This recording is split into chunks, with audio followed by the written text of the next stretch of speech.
I was in pole position and I put the foot down at the start just like you're supposed to do, and the drive shaft broke.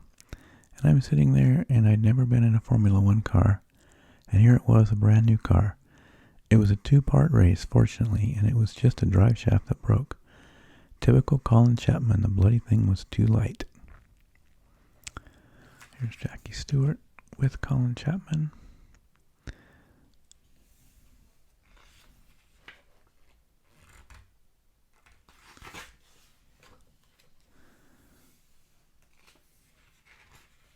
Bring a Trailer, where a lot of people sell their cars, or try to.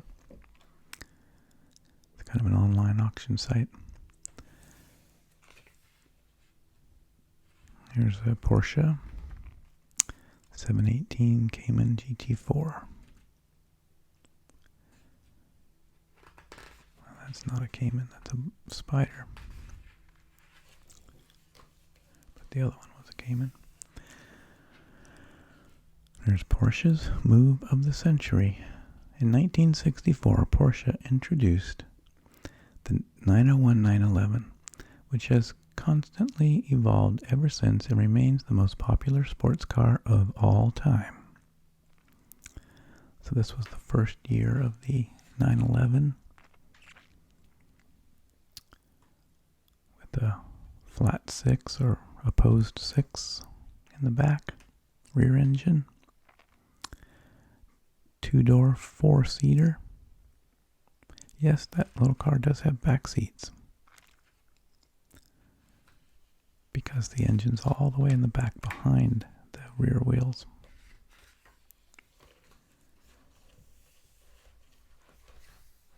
Try to get the glare off that photo. 1964 Porsche.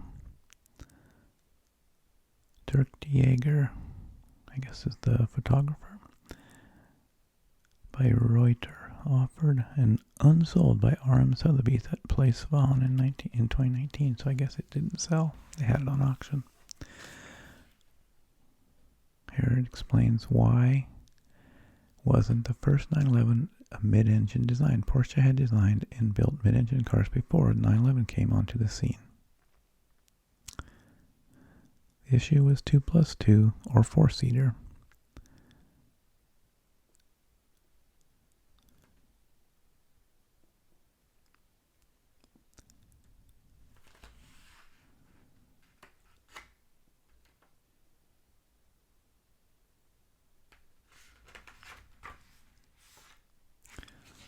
Cars, these early Porsches are air-cooled.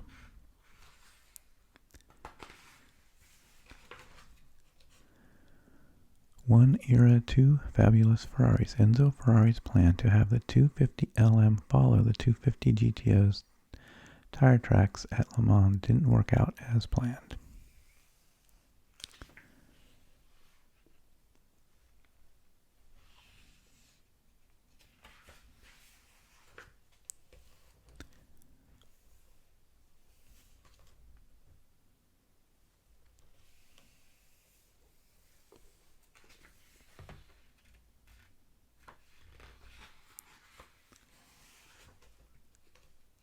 Here we have American car, a Corvette for the 1960s and the ages. The 1963 Corvette Stingray split-window coupe emerged from GM's design studios and went into production with no styling compromises.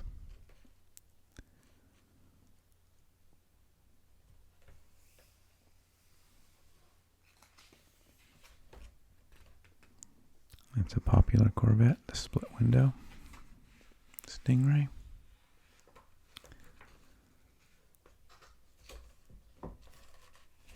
Another picture, smaller picture at the top there of that car.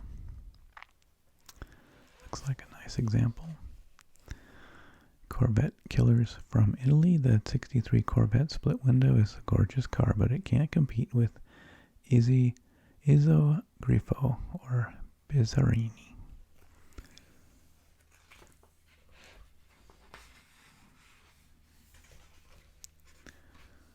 Mustang, a market in search of a car. Ford Ford's Mustang is a lesson in smart marketing learned the hard way.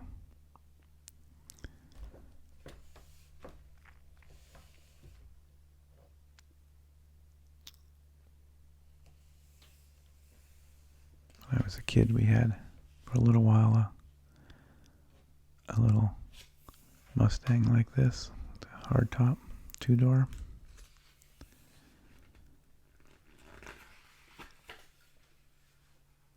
You know, the funny thing about that car, and you can still find them this way, but that car didn't have the V8. That car had a straight six. Still a cool little car.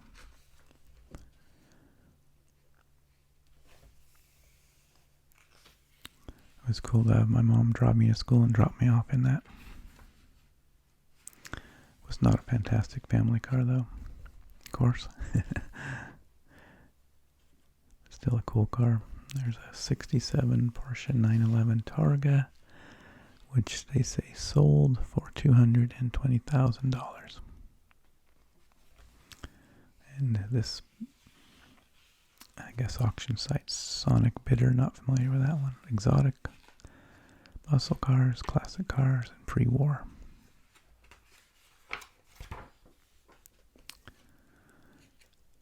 Speed and substance. Mickey Thompson pushed performance to new levels, and his son, Danny, continues the tradition. Up here, here's a California hot rodder, a Bonneville guy going to Indy, dirt racing, drag racing, El Mirage, and the dry lakes. He didn't come through the ranks. He wasn't accepted at all. I've been down to those dry lakes in Southern California. Kind of a miniature Bonneville salt flat type place, except it's not salt. It's just a flat desert. Kind of a whole little world down there.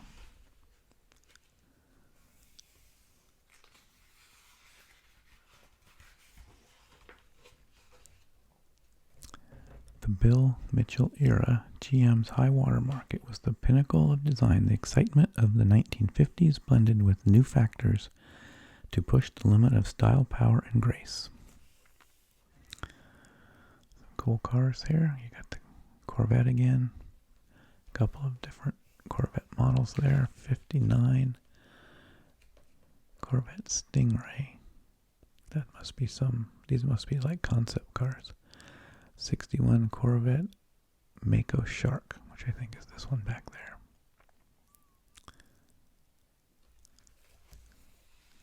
And then you've got this car, which is a Buick Riviera.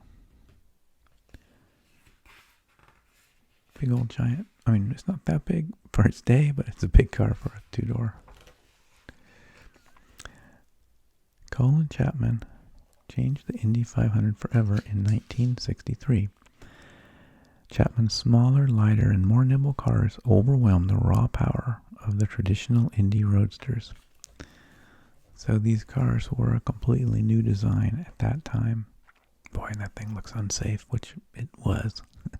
This was before all the modern safety standards. But, the Indy cars of this era would have been front engine, a big engine up in the front, rear-wheel drive.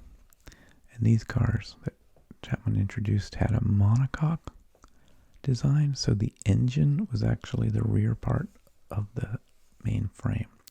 So the frame ends right there at the driver. The engine bolts to that, and then the suspension components bolt to the engine and transmission. So the engine and transmission act as part of the frame.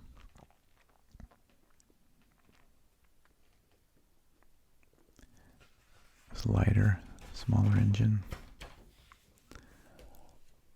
And that set the standard of how race cars look today, or how they are designed with the engine like that and monocoque design.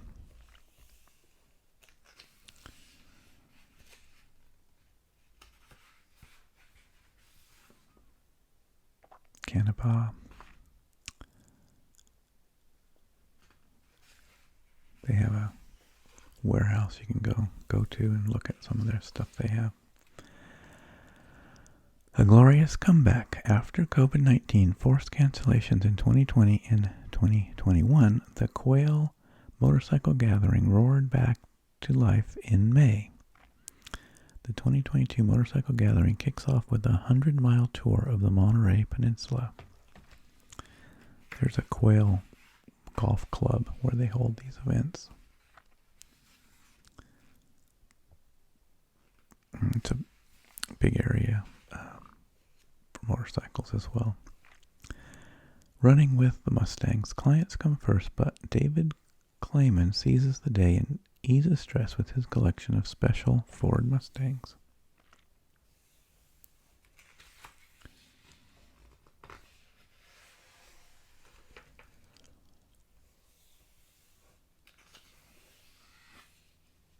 Guys with Rides, redefining collector car auctions. So that's another auction that I don't think I'm familiar with. Sea Fog Whiskey, I'm not familiar with that either. Car Vault, so this is probably storage for your collector's car, Southern California. And here's a tipping point. Here's a Plymouth Roadrunner. Tipping point. The entire year has been leading up to this point. So what will Monterey bring, and how will that impact the remainder of the year?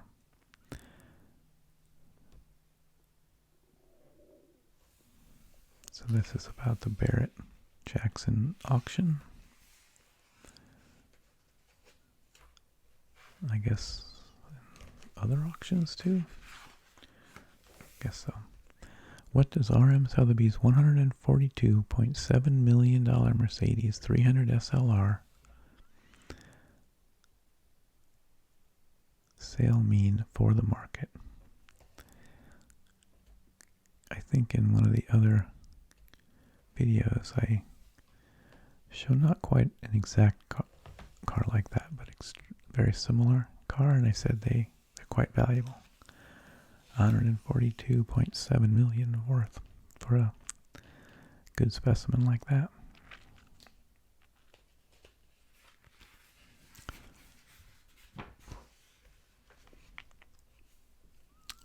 Here's a Bugatti 1936 Type 57S Elante. So I guess these are all the locations for the Sotheby's auctions. Want to go shopping? Meekum's indie sale continues to grow in size, sales, and stature even as the market begins to fluctuate. So maybe they sold an indie car, looks like an Eagle.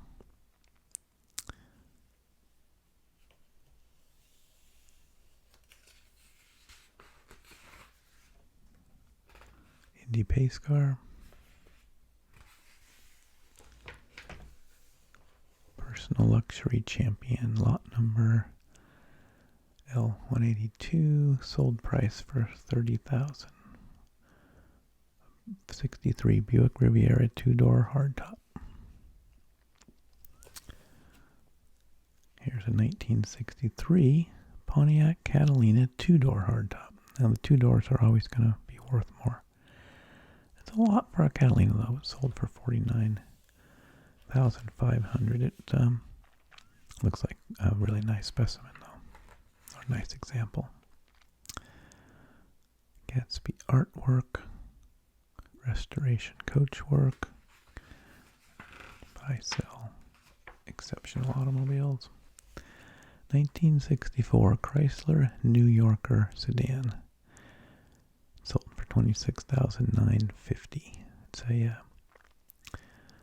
I never found those cars particularly attractive or very cool, but they did have big engines, a lot of horsepower. Big heavy car though. And here's a 63 Chevrolet Corvette 327 340. So 327 cubic inch, 340 horsepower. Sold for, or highest bid, so maybe that means it didn't sell, I'm not sure. Maybe it had a reserve above this price, but highest bid was $115,000. apparently they didn't get the car. Here's a contest. Advertisement.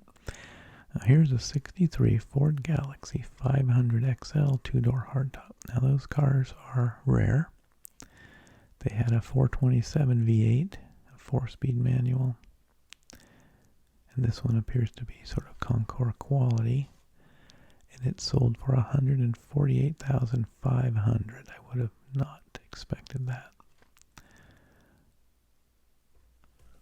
Here's a Javelin, a 1968 AMC Javelin two-door hardtop. Did not sell. Highest bid was $110,000.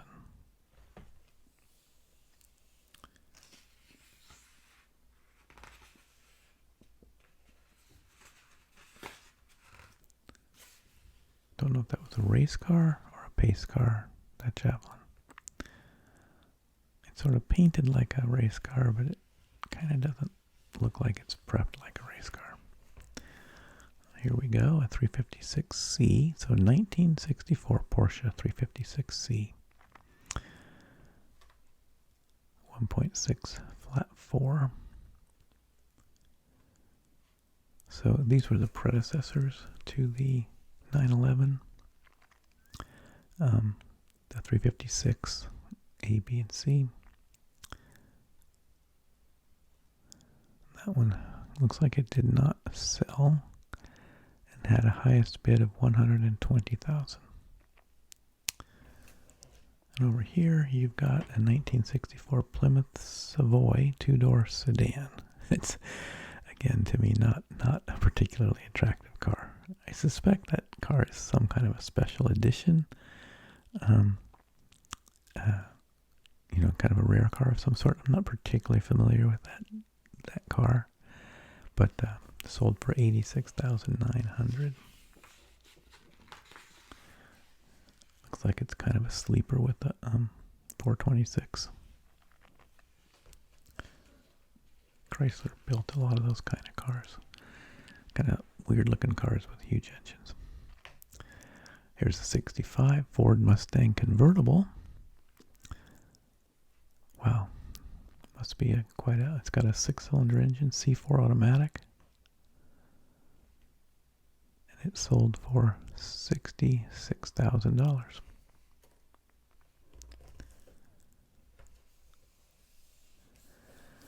And here we go. Here's a 1969 Eagle Santa Ana Westlake Ford IndyCar. So this was an IndyCar. I don't know if it's his history. I don't know.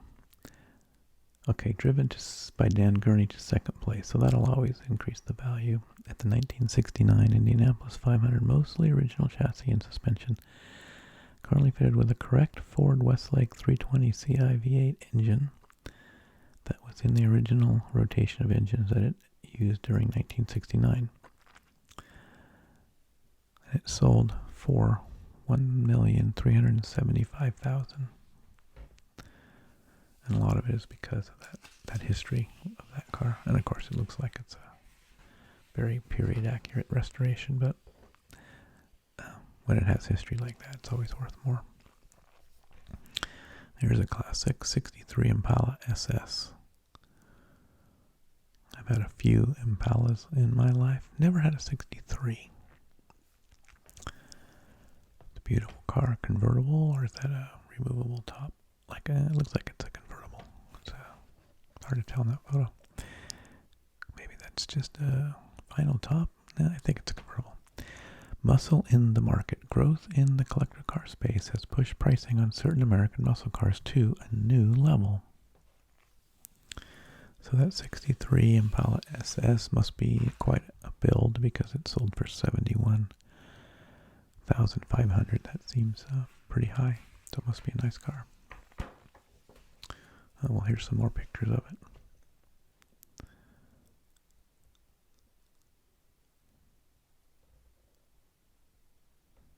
Supposed to be a matching numbers SS car with NOS bits, a 327-300 and a 4-speed power steering, power steering, power brakes, tilt wheel. but the listing doesn't specify if there is documentation to accompany those assertions. Low-mile cars are highly sought after because of their originality, but if we're being honest, a complete restoration erases much of that low-mile provenance.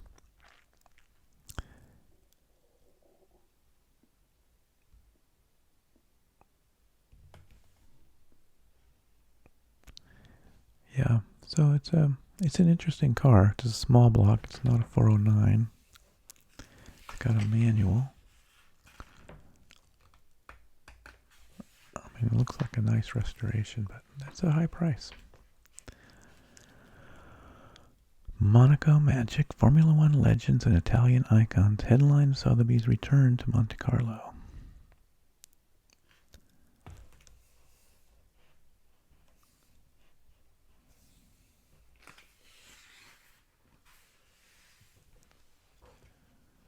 Here we go, a 1963 Bentley Continental Drophead Coupe. That sold for $291,000. Well, because it sold in pound or euros, I guess they did a conversion, but 280,625 euros. Which I think, yeah, the dollar's above the euro right now. Here's a classic. This car was also, this is a 64 and that book was a 59, but this car was also, actually both these cars were in that 1959 automobiles book, just, the 1959 versions of these cars, not the 63 versions, or 64, but here's Citroen 2CV 4x4 Sahara. I didn't know they did a 4x4. Wow, that little car sold for 137,000 or 132,250 euros. Maybe because the four-wheel drive is rare. I don't know enough about that car to wonder why it sold for that price. And here is a 65 Ferrari 275 GTB. That's this silver car here. It's a beautiful car. And that sold for €2,030,000 or $2.1 million. Here's a 71. That was the car we saw a couple pages back, the 71 Lamborghini. That's this guy. The same car.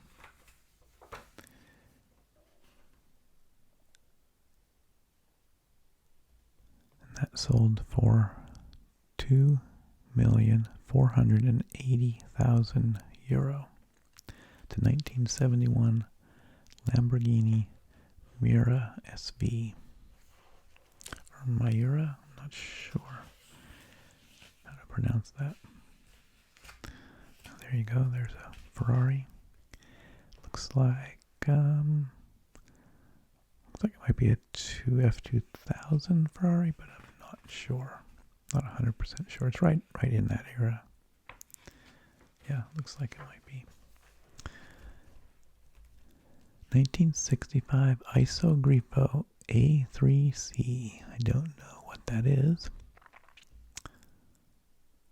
It's definitely Italian, but I'm not super familiar with that car. An Italian-American hybrid with stunning body.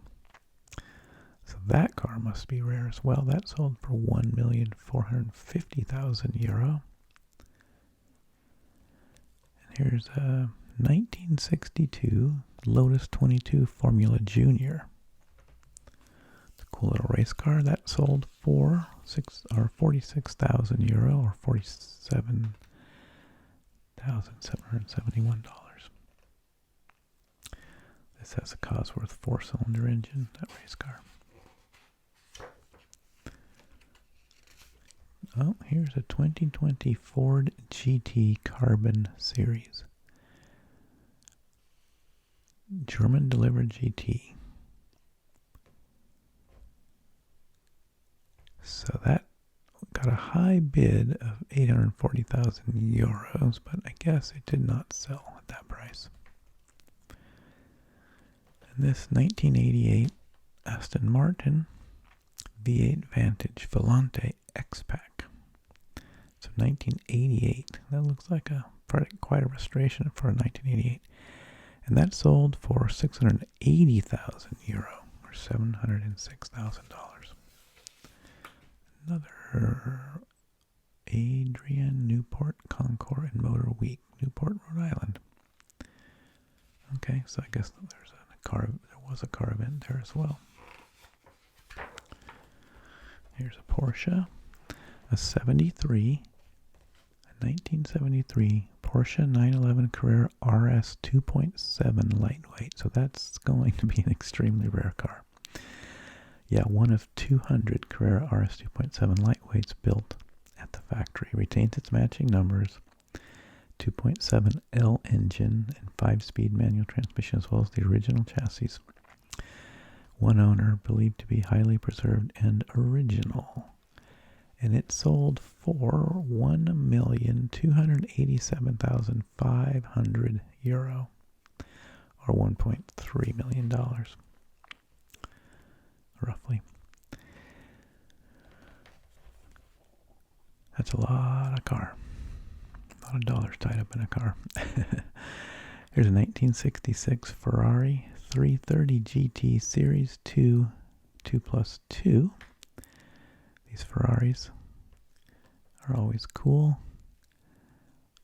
This one sold for €218,500, or about $227,000 US dollars. I guess this is a restorations company. And here's more info on that 2CV, or I assume it's the same one. If one engine is good, wouldn't two engines be better? 1964 Citroen. Oh, is that how it got four-wheel drive? Two engines? Citroen 2CV Sahara 4x4. I didn't even know there was such a thing. But yeah, look at that. It's got an engine in the front that drives the front wheels and an engine in the back that drives the rear wheels. That's insane. No wonder that car sold for so much. It's probably really rare. That's crazy. Did they say that car sold for over $1 million? Yeah, with only 693 Saharas made between 1960 and 67 and one last car in 1971, it's unlikely that any new owner will have prior experience with the model. So to get a sense of what Sahara ownership is really like, I asked automotive journalist Paul Duchesne, who kept one for a few years before they got expensive. It was miserable to drive, he declares. Also, it was no faster than a car with one engine because the second engine added so much weight. Unless you're in the desert climbing sand dunes, it makes no sense. Well, I believe that.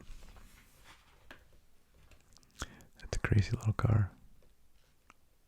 Pretty stark on the inside.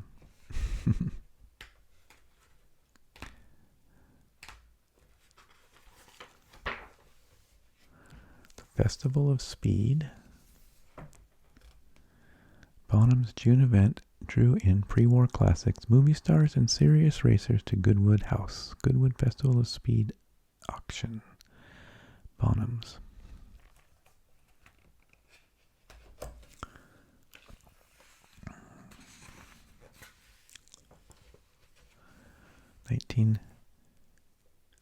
'62 Aston Martin DB4 Series 4 convertible.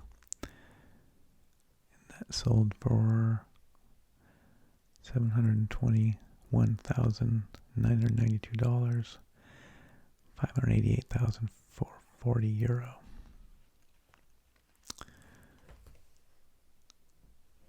And here's a 1962 Facel Vega Facel 2 Coupe. Now, that Facel Vega car, not that car, but I mean that car make, was in the 1959 automobiles book as well.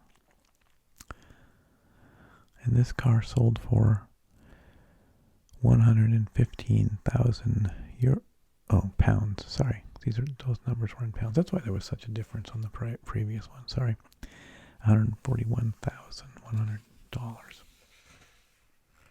Oh, right, because this auction was in England. Dummy. So here's a Bentley 4.5-liter all-weather sports tourer. 1936 Bentley. That sold for 126,500 pounds, British pounds, or $155,000, roughly. 1963 Aston Martin Lagonda Rapide Saloon.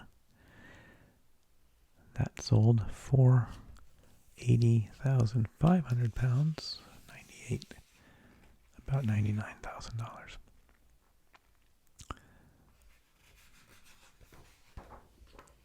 And here's the car that we saw on the cover, or not on the cover, but on the heading to this section. I wasn't sure what that car was. So a 1937 Fraser Nash BMW 328 Roadster. We can flip back to that bigger picture. So a Nash BMW. That's not a thing I was familiar with. No wonder I didn't recognize it, although I guess I should have seen the BMW hubcaps. So I'm not super familiar with that car. That sold for 636,600 pounds, or about $781,000. And here's a 1967 Lamborghini 400 GT 2+2 Coupe. So that sold for 230,000 British pounds, about $282,000.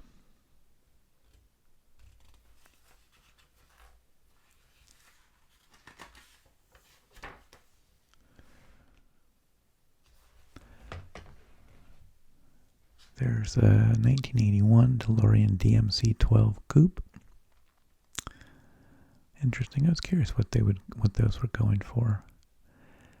So that car had a 2.9-liter V6 5-speed manual. So it sold for 62,100 British pounds, about $76,000. So not $1 million Ferrari, but $76,000. Now here's trying to get the glare off. Here's a 63 Jag, beautiful car, Mark II Sports Saloon. That's a 4-door Jag in gunmetal gray with blood red leather. That car sold for 54,167 pounds, about $66,000.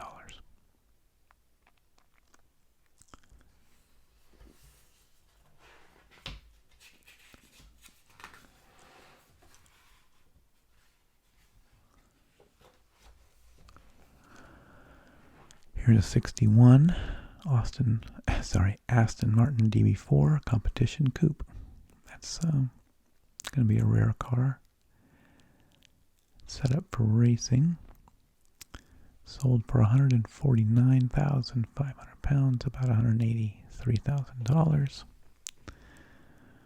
Here's a 2014 Land Rover Defender SVX Spectra SUV. So I'm not too familiar with some of these special editions of the Rovers, but that car sold for 155,250 pounds. And again, we have a Ferrari here in this Begin Your Automotive Journey First in Service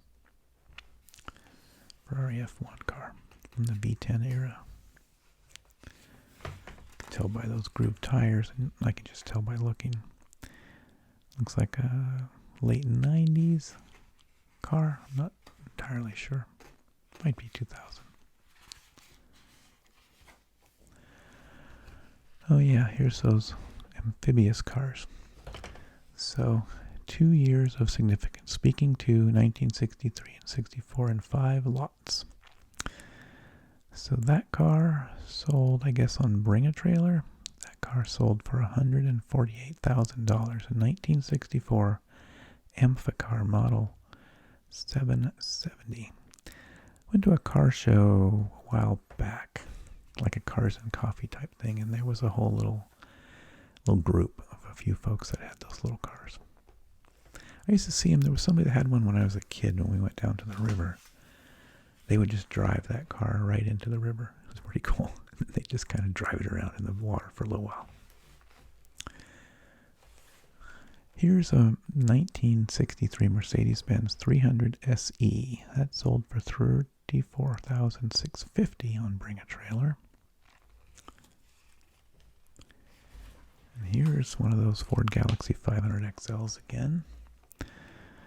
This one sold for $27,825 on Bring a Trailer. This one's a convertible. Number 3 condition, they say. I forget exactly how that condition scale works, but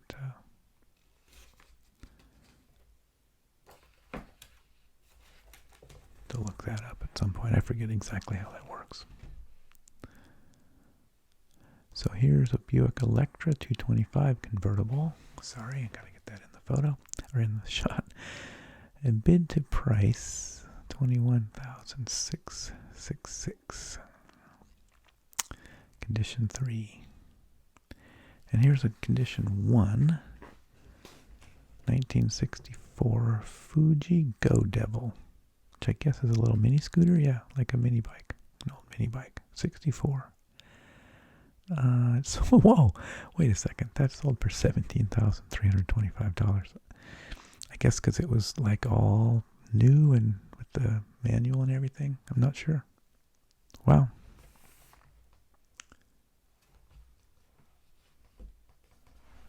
Okay.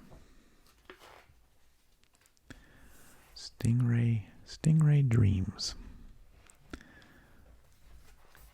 For this young collector, a mid-year Corvette has all the right stuff. Looks like it's painted up for racing.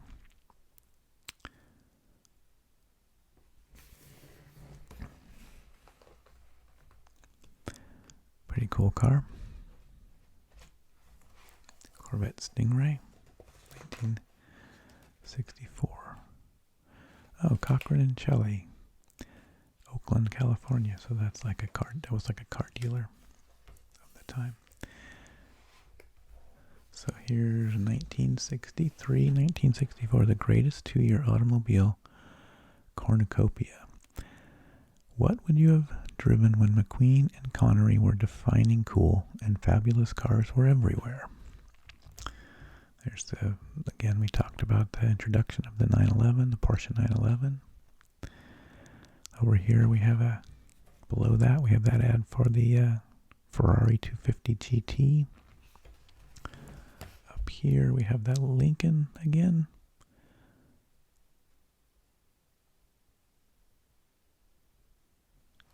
Lincoln's convertible. So here's what these different people would have driven. Maybe it's not too long of a list. I'll go through it. I won't say all their names. I'll just name the cars. So this one would have had a Porsche 356 Carrera Cabriolet, the greatest sounding, most refined 356 of all. Oh, that was Jerry Seinfeld. I guess I will say the name. Jay Leno, unobtainable at 14 years old and obtained many years later, the 1964 Ford Falcon Sprint Monte Carlo Rally winner. Sports car performance you can enjoy every day. Magnus Walker, that's a Porsche guy. 1964 Porsche 911 slate gray with red interior. Matt Farah, host of the Smoking Tire podcast. A regular person or like a robber baron. Hard not to say Ferrari 250 GTO. If I have to fit, then probably a Ferrari 250. Bruce Meyer, car collector. The Peterson Museum. Back then it would have to have been a bright red 289 Shelby Cobra or a Porsche 356 SC. Bob Ingram. It would have been a Buick Riviera. Alex Finnegan. I was a total Chevy guy back then. A 63 split window Corvette would have been his car. Marino Franchitti, Dario's brother. Aston Martin DB4 GT. Zagato, or Porsche 904 GTS Alfa Romeo TZ1. Dario Franchitti, the 33rd place finisher in 2007 Camping World Truck Series, 3-time winner of the Indy 500. He'd take a Mercedes-Benz 600 SWB for every day and a Ferrari 275 GTB for fun and a Jag E-Type drophead for his wife.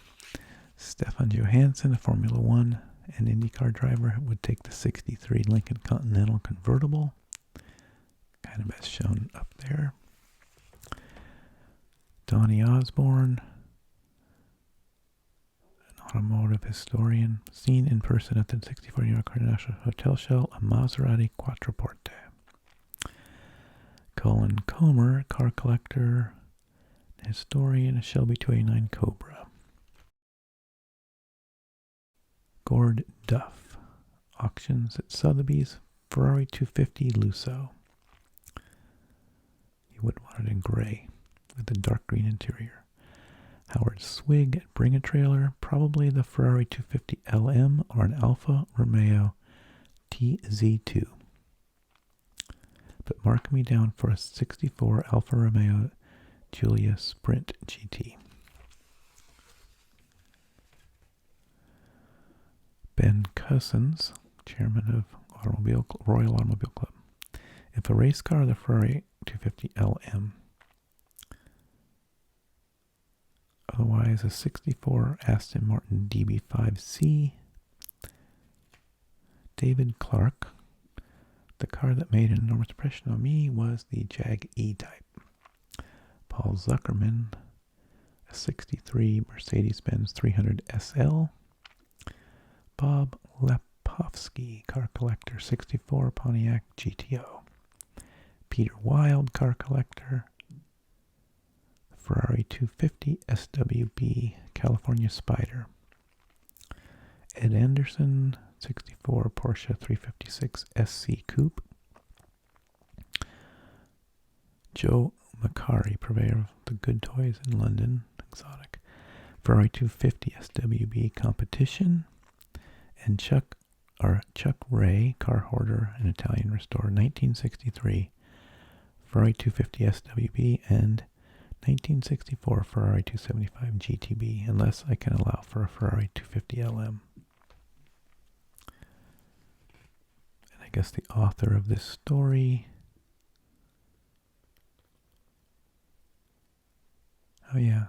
he says, my first love was Aston Martin thanks to Corgi and Goldfinger, so I may pile on with the rack champion and take delivery of a DB5C at Newport.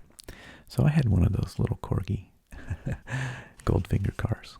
They made a version of the little DB5 that had like some of the James Bond thing, little machine guns, that little button you can make machine guns come out of the turn signals in the front, and you could make, or the running lights, and you could make a little bulletproof shield come up, and it had like an ejector seat that would shoot the passenger out. I don't remember. Oh, and it had little things. The knockoffs could come out, so chop off the tire. If you saw in the movie, they did that. And the little toy car had all that stuff going on. Getting it right, knowing what to look for and finding it makes the experience. So there's a 1/8 scale Ferrari 275 GTB4. Pretty crazy. That's wild. Adrian Fever Disco Gala, International Tennis Hall of Fame. Some kind of an event going on.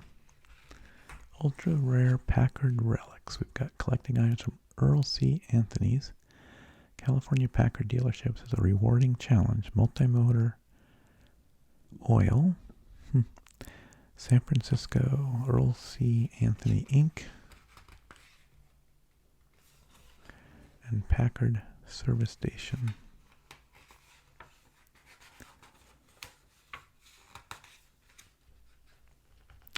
Earl C. Anthony was an entrepreneur, philanthropist, and California automotive legend whose achievements would fill all the pages of this magazine. He built an electric car of his own design when he was just 17, and it was the first electric vehicle to run on the streets of Los Angeles in 1905. He acquired his first car dealership. That included 18 various marques. He soon settled on Packard. And from 1915 until 1957, he was the sole Packard distributor for all of California. At one point, one of 7 Packards sold in the United States went through his hands.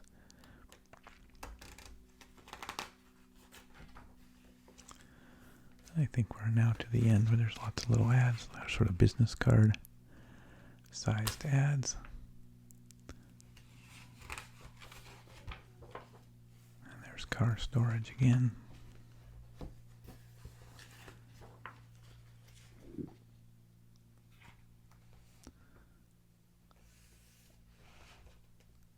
I guess is this now music photo contest? I think we're then kind of moving on to what's the next issue. So these magazines are quarterly, put out quarterly, and they're not readily available. They're a little tricky to find. There's a Bugatti commercial, the Chiron. So I hope you found this video relaxing. Before we close, I was going to show this little Avon Thunderbird, 1955 Thunderbird. And this is Wild Country Aftershave in a bottle shaped like a 55.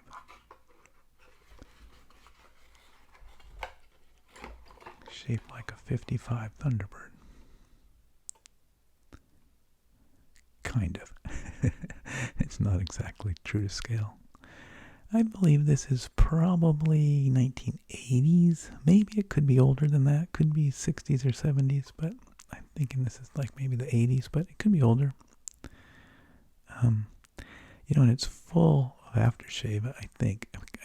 Who knows, right? I didn't really open it and see, but it's got the liquid inside. It looks basically full. I don't think anybody's really used it.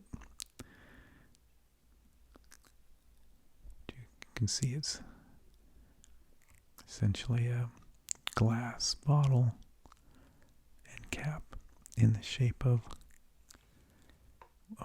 which is modeled or molded from 55 Thunderbird in blue. It's kind of cool. Someone gave that to me. A friend gave that to me as a gift and thought that would be something cool to show on a video, and I couldn't agree more. Whoops, there's a little lid fell off, sorry. Put that back in that box. Well, again, I hope you found this video relaxing, and thanks for watching. I'll catch you next time. Bye-bye.